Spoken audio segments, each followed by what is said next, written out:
What is going on, everyone? It's your guy, Cole Jackson, back with another episode of the Film Room. We're going to be diving into the 2-point conversion from the Baltimore Ravens' heartbreaking loss to the Pittsburgh Steelers on Sunday. A lot of talk on Twitter about this play. A lot of things, being said. I want to just get right into it. This is going to be a short episode, just focusing on the one play. But I think it's an important one because, there's so many dynamics to this. Obviously a very pivotal play that, it was there. It was there. And it's the difference between a win, divisional win, conference win, huge tiebreaker implications. So we're going to get into that. But before we do, just want to say a huge thank you to the sponsors of the 2021 Film Room series. It's our friends over at the Flavor Cupcakery and Bake Shop, Harford County's sweetest bake shop, and the winners of Season 4 of Cupcake Wars on the Food Network, so they're legit. Flavor specializes in freshly baked cupcakes and many other sweet treats, as well as La Colombe coffee and espresso drinks. I dropped the link down below. Be sure to check them out. And let's get right into the play. So we all know how this one ended. We don't need a big breakdown on that, but I want to look at a couple things here. So let's watch it through again. And then we'll kind of go through a few of the things that are being talked about and, kind of my interpretation on them. We'll show the end zone angle here real quick before we go back. But, a couple things like the first. So, there's been a lot of talk about, what was the play? What was the offensive line doing on the left side? Why was TJ Watt unblocked? And anyway, so I'm just going to give my breakdown on the play. So to me, this is an RPO. The run option on this, it's kind of zone left. And I think what they did is Andrews makes it look like split zone. So you'll see the offensive line, they're all moving left. Everybody's going left there. And Andrews is coming across, and in split zone, Andrews would come across and hit the backside defender. But in this case, because it's an RPO, that's the pass option. And the two wide receivers up at the top of the screen are just running clear out routes.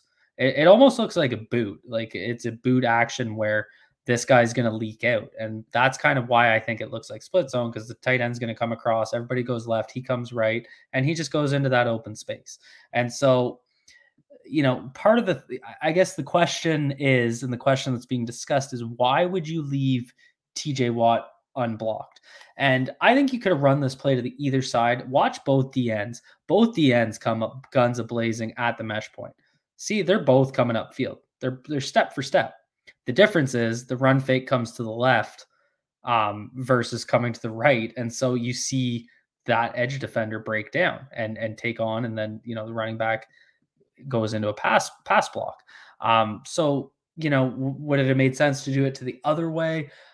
We have seen so many times these Pittsburgh edge defenders charge the mesh point where they're charging at Lamar, forcing him to go with the handoff. So, you could run it the other way, and sure, it's going to be maybe a different outcome, but I mean, just watch them step for step. These edge defenders they're both charging the mesh point. The only difference is he starts to slow down when the running back comes at him because, he's going to prepare for the run. So, was it a difference if it's TJ Watt forcing this versus, a less skilled defender? I mean, maybe, but he was still charging the mesh point. He's not in a read here. Like, he's upfield. So he's upfield, getting in the backfield. So, I think the whole idea here was, let's take advantage of the aggressiveness of the edge players because they're probably used to seeing this. Let's call this RPO where our tight end's going to leak out to where that edge defender is coming from.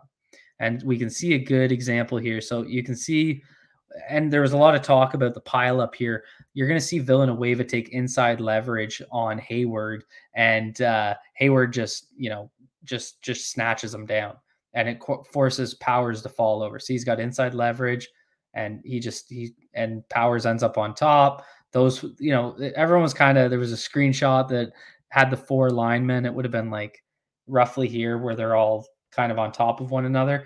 I mean, they were trying to clear a hole if the running back got the ball in the RPO. Like, it's an inside zone here.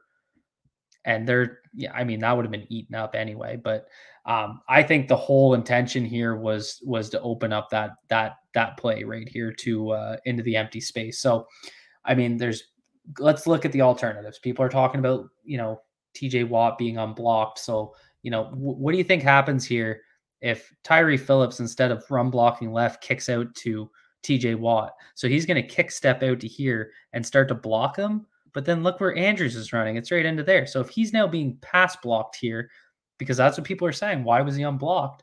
Well, he's now in the path of where Andrews is running, which is the vacated space of TJ Watt. And then I saw some people talking about, why didn't the wide receiver chip? Like, we got Hollywood here. Why doesn't he just chip down to at least, disrupt him? Well, if he comes down and chips right there instead of moving down, that DB is going to come up. And if he comes up, look who's running right there. So now Hollywood's already committed to the inside or outside arm of Watt. This DB would be on the inside, and then now Andrews has to catch this ball off of a quick pass, turn upfield, and break a tackle. It's just not like, the whole point of this play was to get Andrews into this open space. And so, in my opinion, by looking at this, it worked. I mean, the play design worked. So, what could have been done differently? I think what happens right here is Lamar takes a step back and then he tries to shuffle up and throw it. So, I mean, the ball's got to come out almost a little quicker, where the play fake happens and you're already set. And that means you're going to be lobbing it right here to that open space for Andrews. So if he's already set at this point, like if that's his drop step and the ball's coming up, but he's got to do the juke and try to get the ball out. So I really think that's kind of what it was. There's also been, you'll probably see it better on this angle, Andrews kind of turns around and loses a step as he turns back to the ball. See if I can't see it as well, but you can kind of see it right. See if we can get a little. See, he's going to look back.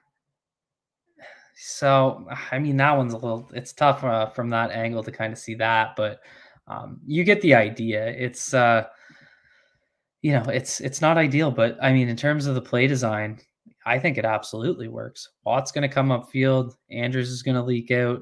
He's wide open. You just got to make that. I mean, I've seen a couple people say 9 times out of 10 they make that. I agree. But, in terms of the play design and the play call, I actually like it. I mean, everyone's talking, why'd you leave an all-pro edge defender unblocked on a game-clinching play? Well, I mean, I have an MVP quarterback throwing to an all-pro tight end. It's kind of the same thing. It's where we're asking our best players to make a play against their best player. Should we have run it to the other side? Would it have been any different? I mean, I really don't think so. If you watch the way he comes upfield, Lamar's still going to be throwing this with an edge defender in his face. I mean, they're almost at identical depths right here. This guy just breaks down because Freeman's coming at him. So, I mean, if it makes people feel better, if, we had the opposite edge player in Lamar's face instead of TJ Watt in Lamar's face, I mean, sure, but you still have to throw that touch pass, and Andrew still has to make the catch. So, anyway, I just wanted to focus on this play. I thought it was an interesting one. A lot of talk about it, a lot of talk about, the offensive line leaving guys unblocked. We should have chipped. We should have pass blocked. I mean, you can see right there what happens when you start to kind of change assignments on a given play. It defeats the purpose of the play design.